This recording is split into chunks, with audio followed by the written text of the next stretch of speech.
What's going on, you guys? I just got done looking at episode one of Zom 100 Bucket List of the Dead. This is probably one of the most unique animes I've seen in quite some time because of the premise. I mean, you have Akira, who he was accomplished, like he went to college. I think he actually played rugby in college, so he's pretty physically fit. Starts his first day at work, and it seems like everything's cool. Like his coworkers are cool. Boss seems like okay, and then he starts the day and he realizes he works for 2 days straight and doesn't even go home.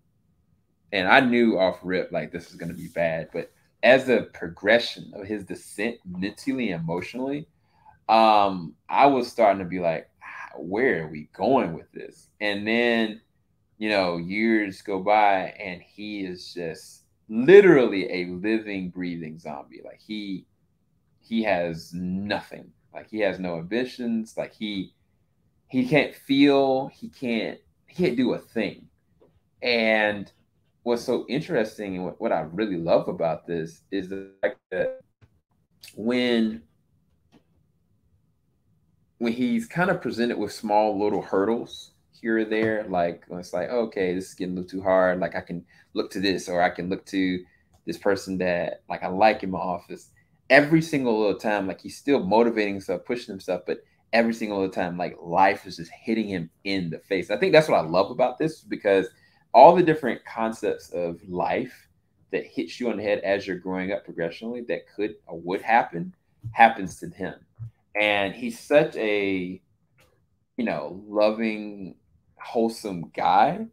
And to watch his physical and mental descent, it was heartbreaking. I think that I kind of was like, I don't know where this is supposed to go.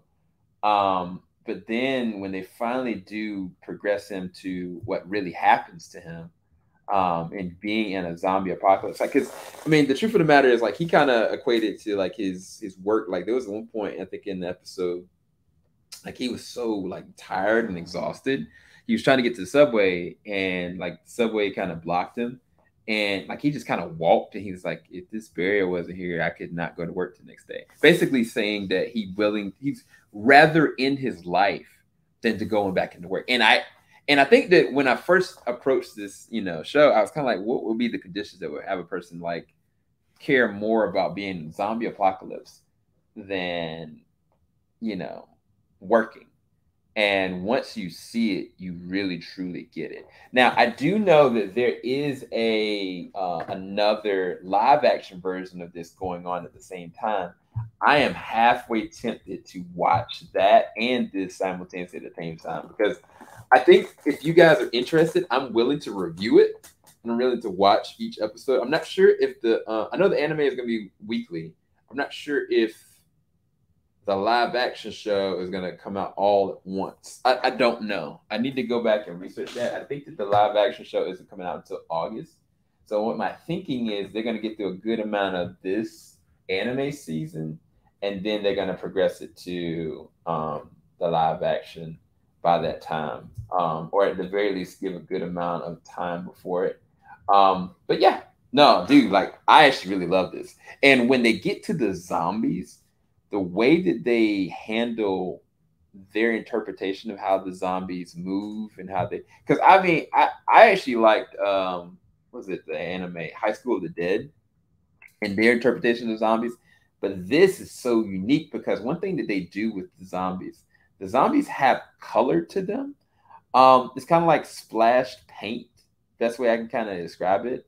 So every single zombie, instead of it just being gruesome blood or guts and stuff like that, those things are happening. But from his mind, he's looking at it from a place of joy. And so because he's looking at it from a place of joy, like it's color and life to it. And that's so weird and trippy. I question whether or not the um the live action will have as much color. I have seen certain screenshots like this shot right here looks very vibrant, but there's something about how they're shooting it in the show that every single zombie, like every place that you see there would be blood and whatnot, there's like little splashes of color here or there where blood would be. Now it does get emotionally taxing at times because of certain situations that he's put in, and also what he's kind of going through. But as a first episode, dude, I finished this and I was like, I gotta watch this every single one, every single episode. Like I'm there, like I'm all the way there because I immediately hit it off and connected with the main character. Not only is he, how do I put this? He's physically strong, but he's also emotionally gifted. He can rationalize the world in a way that other people couldn't.